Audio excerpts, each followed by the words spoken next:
Hello friends, नमस्कार and welcome to समाधान। साथियों, उम्मीद है कि आप सब अच्छे होंगे और साथ ही साथ आपकी स्टडी भी अच्छे से चल रही होगी। और जैसे कि साथियों, सहायक शिक्षा विकास अधिकारी बीपीएससी एडीओ का एग्ज़ाम जनवरी के मंथ में निर्धारित है। ये जैसा कि आप बीपीएससी के कैलेंडर में देख भी चुके हैं, हमने दिखाया भी था आपको। तो देखिए, ये तो तय है आपका जनवरी में एग्ज़ाम होगा। अब ये एग्ज़ाम जनवरी में शुरू में होगा या लास्ट में होगा, ये अभी कंफर्म नहीं है, जो कि आगे हम लोग कंफर्म कर लेंगे। लेकिन मोटे तौर पर आपके पास देखें तो अगर जनवरी के शुरू में ही एग्ज़ाम हो जाता है तो आपके पास मुश्किल से 55 से 60 दिन बचे हैं समय, क्योंकि 17 दिन इस मंथ में अभी पकड़ लीजिए और 31 दिन दिसंबर में पकड़ लीजिए, तो लगभग ये 48 दिन हो गया और 10-12 दिन उसमें पकड़ लीजिए, तो लगभग 60 दिन है। अगर लास्ट में भी एग्ज़ाम होता है तब भी आपको 65 से 70 दिन ही समय मिलेंगे। वो कंडीशनल है कि लास्ट में पड़ता है कि शुरू में। तो यानी कि लिमिटेड समय है और लिमिटेड समय में आपको अच्छे से तैयारी करनी होगी। देखिए, इसमें 3 सेक्शंस हैं, जैसे कि आप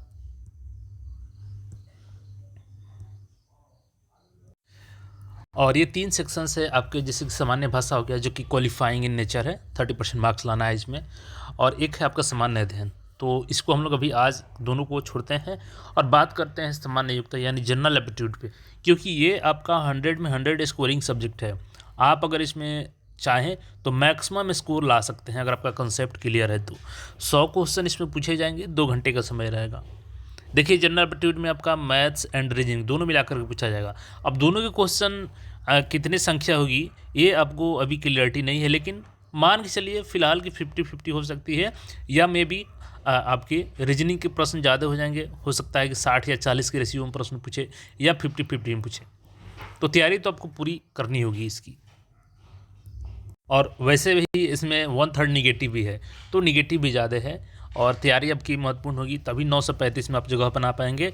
तो क्या इसके लिए करना होगा आपको, ताकि सामान्य योग्यता में आप अच्छे से स्कोर कर सकें? बेसिकली हम लोग इस वीडियो में इसको कंसीडर करने वाले हैं। वीडियो में आगे बढ़ने से पहले आपको बता दें साथियों को, अगर आप किसी भी कंपटीशन की तैयारी कर रहे हैं तो टेक्स्ट बुक के तरफ से सपनों की उड़ान 13 से 14 नवंबर 2 दिनों के लिए ऑफर है। बढ़ाओ कदम टेक्स्ट बुक पास प्रो के संग। अगर अभी इस ऑफ़र के साथ आप yearly text book pass pro लेते हैं तो 351 में मिल जाएगा, और yearly text book pass pro max लेते हैं तो 439 में 1 ईयर वैलिडिटी के साथ मिल जाएगा। और इसके लिए कूपन कोड यूज करते हैं SBY, तो इंस्टेंटली आपको 12% का डिस्काउंट मिल जाएगा। तो अपनी तैयारी को बेहतरीन कीजिए, मॉक टेस्ट लगाइए, प्रीवियस ईयर क्वेश्चन सॉल्व कीजिए।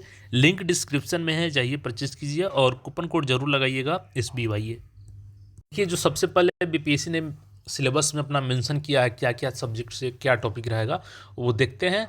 और इसके बाद इसके लिए आपको कौन सी सोर्सेज अपनानी होंगी, इतने कम समय में कैसे आप इसको बेहतरीन तरीके से तैयारी कर सकते हैं, ये चीज़ें देखिएगा। देखिए, सामान्य योग्यता जनरल एप्टीट्यूड, इसमें आपका संख्या पद्धति से संबंधित प्रश्न पूछे जाएंगे। पूर्ण संख्याओं का अभिकलन रहेगा, दशमलव भिन्न संख्याओं के बीच परस्पर संबंध, मूलभूत अंक, गणितीय संक्रियाएं, प्रतिशत, अनुपात तथा समानुपात, औसत ब्याज एवं लाभ और हानि, सादृश्य। अब देखिए, यहाँ से आपका सादृश्य मतलब रीजनिंग का टॉपिक स्टार्ट हो गया। समानता एवं भिन्नता, स्थान कल्पना, स्थान अभिविन्यास, समस्या समाधान विश्लेषण, दृश्य स्मृति, विभेद अवलोकन, संबंध अवधारणा, ब्लड रिलेशन हो गया आपका। अंक गणितीय तर्क शक्ति, जिसमें देखिएगा कि कई जगह पे आपको कुछ अंक दिए रहते हैं, कुछ वैकेंट पोजीशन होते हैं, उसको फिल करना रहता है। शाब्दिक एवं चित्रात्मक वर्गीकरण यानी वर्बल नॉन वर्बल दोनों रीजनिंग रहेंगे। अंक गणितीय संख्या श्रृंखला, गैर शाब्दिक श्रृंखला, कुट लेखन एवं कुट व्याख्या। तो ये टॉपिक्स हैं जो कि आपके जनरल एप्टीट्यूड के हैं और 100 क्वेश्चन है, ये सिलेक्शन में काफ़ी अहम रोल निभाएगा आपका। देखिए, इसके लिए करना क्या है कि अगर आप सोचते हैं कि अभी हम सिलेबस को पढ़ें तो देखिए आप फंस जाएंगे इस चक्कर में। होता क्या है जनरली कि कोई भी स्टूडेंट है, ऐसा नहीं है कि आप इसमें बिल्कुल जीरो हैं, कुछ ना कुछ तो आपको टॉपिक आता होगा। और आप शुरू से अगर सिलेबस पढ़ने जाएंगे तो इतना तो कम समय है। दूसरी चीज़ कि जो मान के चलिए कि जैसे मैथ में आपके 1 2 3 ऐसे करके मान के चलिए कि 12 चैप्टर हो गए, क्योंकि इसमें केवल आपको अर्थमेटिक पढ़ना है, एडवांस नहीं पढ़ना है। रीजनिंग में भी इसी तरीके से मान के चलिए कि कुछ 12-13 टॉपिक हो गए, तो इसमें से कुछ 2, 3, 4 कुछ भी टॉपिक इसमें से आपको समझ में आती होगी, लेकिन जब शुरू से सिलेबस पढ़ते हैं तो जो कि समय आप ऑलरेडी इसको जानते हैं, इस पे भी समय दे देते हैं, और जो नहीं जानते हैं उस पर तो समय देना ही चाहिए। तो ये जो समय आपका एक्स्ट्रा गया है वो समय इस पे दे सकते थे। तो पहली चीज़ भूल मत कीजिए, आप लोग सिलेबस बार बार मत पढ़िए, क्योंकि सिलेबस किसी का कंप्लीट नहीं हुआ है आज तक। सिलेबस के चक्कर में पढ़ेंगे तो समय काफ़ी कम है। पहला चीज़ कीजिए कि आप किसी भी पब्लिकेशन का, मैं किसी का सजेस्ट नहीं करूँगा, किसी का भी अगर आप प्रीवियस क्वेश्चन लगा रहे हैं या अभी मॉक टेस्ट लगा रहे हैं तो उसको लगाइए। उसमें देखिए कि किस टॉपिक से, खास करके मैं अभी जनरल एप्टीट्यूड की बात कर रहा हूँ, जिसमें मैथ्स के किस चैप्टर में आपका क्वेश्चन फंस रहा है, उसके लिए एक कॉपी तैयार कीजिए। उस कॉपी में उस क्वेश्चन को नोट कर लीजिए और चैप्टर को नोट कर लीजिए। सेम रीजनिंग के प्रश्न को भी नोट कर लीजिए और उस चैप्टर को नोट कर लीजिए। अब जिसमें आपका क्वेश्चन फंस रहा है जिस चैप्टर से, उस चैप्टर को आप यूट्यूब के सहारे से या किसी स्टैंडर्ड बुक के सहारे से उसको देखिए कि कैसे बनाया जाता है प्रश्न, कहाँ पे आप गलती कर रहे हैं। और फिर उसके बाद जब नेक्स्ट टाइम टेस्ट लगाइए तो देखिए कि वो अब आपके टॉपिक जो फंस रहे थे वो सही हो रहे हैं कि नहीं। अगर सही हो रहे हैं तो उसको सही कर दीजिए, उसको काट दीजिए कि हाँ ये सही हो गया। फिर जो अगला फंस रहा है उसको नोट कीजिए। ऐसे में आप सफलिंग टेस्ट कीजिएगा तो अंततः सारे टॉपिक आपके कंप्लीट हो जाएंगे और तैयारी भी आपकी कंप्लीट हो जाएगी। देखिए इसके लिए सिंपली आप जिसका भी मॉक टेस्ट लगा रहे हैं लगाइए, लेकिन इसके साथ एक और चीज़ आपको करना होगा। आप मार्केट में किसी भी पब्लिकेशन का जाके के पता कर लीजिएगा, रेलवे का जो प्रीवियस ईयर प्रश्न है मैथ्स एंड रीजनिंग का, सबसे पहले इसको आपको उठा लेना है मैथ्स एंड रीजनिंग में। लेकिन ध्यान दीजिएगा, रेलवे में आपको एडवांस मैथ भी पूछता है, तो एडवांस मैथ वाले टॉपिक को आपको सॉल्व नहीं करना है, क्योंकि 1-2 प्रश्न हो सकता है कि आ जाए, लेकिन जो सिलेबस में मेंशन है केवल अर्थमेटिक आएगा, तो सबसे ज़्यादा आपको फोकस करना है अर्थमेटिक पे।